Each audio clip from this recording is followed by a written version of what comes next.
You think you did not treat him or her well. You felt that you did things that you shouldn't have done. Any other reason? And if yes, here is what I think you should consider.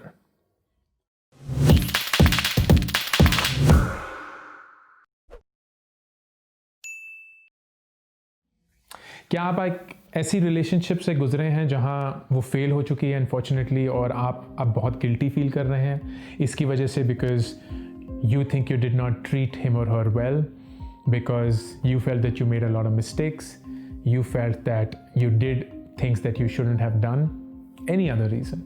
And if yes, then here is what I think you should consider.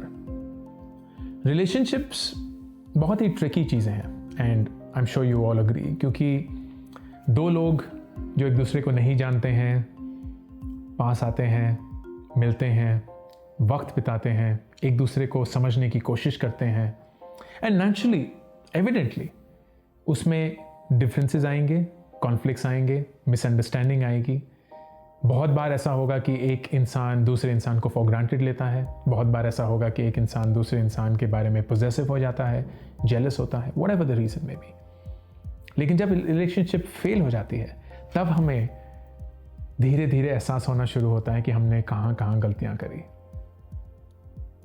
और सबसे बड़ी गलती जो हम उसके बाद करते हैं वो होता है उस फेल्ड रिलेशनशिप को वापस सर्वाइव या रिवाइव करने की कोशिश करना।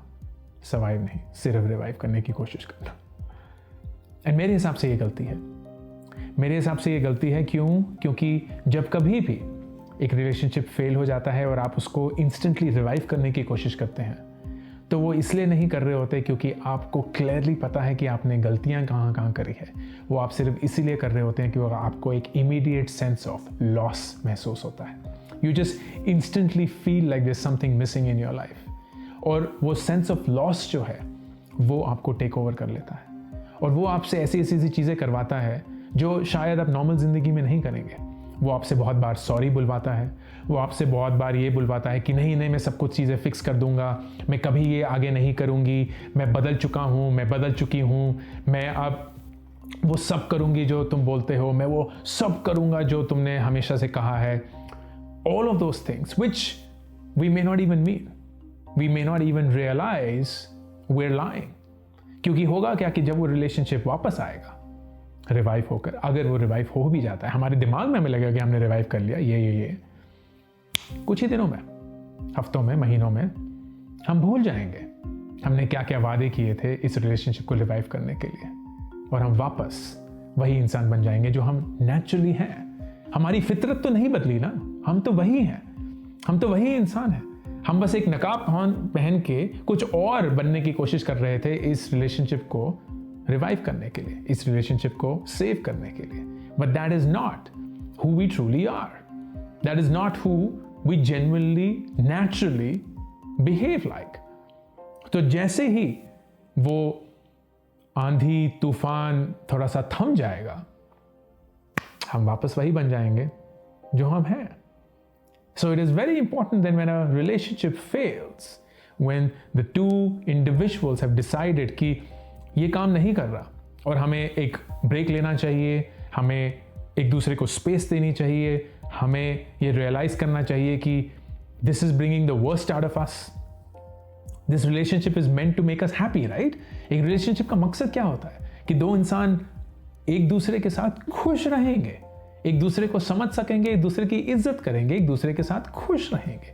और अगर एक रिलेशनशिप में दो लोग खुश ही नहीं हैं, अगर एक रिलेशनशिप में दो लोग अपने वर्स्ट पे होते हैं, तो उस रिलेशनशिप का फायदा ही क्या है, उस रिलेशनशिप का वजूद ही क्या है।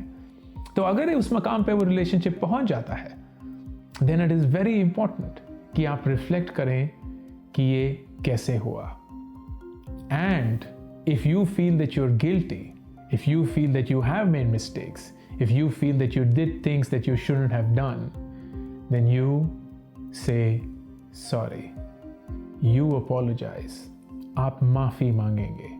माफ़ी मांगेंगे इस रिलेशनशिप को सेव करने के लिए नहीं, माफ़ी मांगेंगे इस रिलेशनशिप को बचाने के लिए नहीं, माफ़ी मांगेंगे इसलिए नहीं ताकि वो आपकी बात समझकर सुनकर आपको माफ़ कर दे और वापस आपके साथ रिलेशनशिप में आ जाए ना, सिर्फ इसीलिए क्योंकि माफ़ी मांगना उस पॉइंट पे सही बात है, उस पॉइंट पे सॉरी बोलना सही स्टेप है।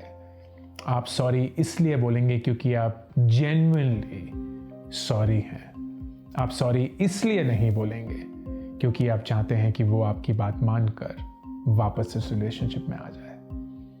The most important thing that you can do if you are guilty of a failed relationship is to apologize, is to say sorry with the genuine feeling of being sorry, genuine feeling of being sorry with no expectations attached. जब आप माफ़ी मांगेंगे आप उससे कुछ भी expect नहीं कर रहे। इट्स क्वाइट पॉसिबल कि अगर आपने बहुत सारी गलतियां करी हैं तो उस सॉरी का शायद आपको कभी भी फॉरगिवनेस नहीं मिलेगा, उस सॉरी का कभी भी आपको कोई भी रिसीट नहीं मिलेगा, कोई भी एक्नॉलेजमेंट नहीं मिलेगा, but you still okay because you have genuinely said sorry. अपने मन से, अपने अंदर से आपने माफी मांगी है, इसलिए नहीं कि कोई आपको माफ कर दे, बट इसलिए क्योंकि माफी मांगना सही था। अभी के अभी इस चैनल को सब्सक्राइब करिए ताकि अगर कोई भी नया वीडियो आए आपको उसके बारे में पता चले।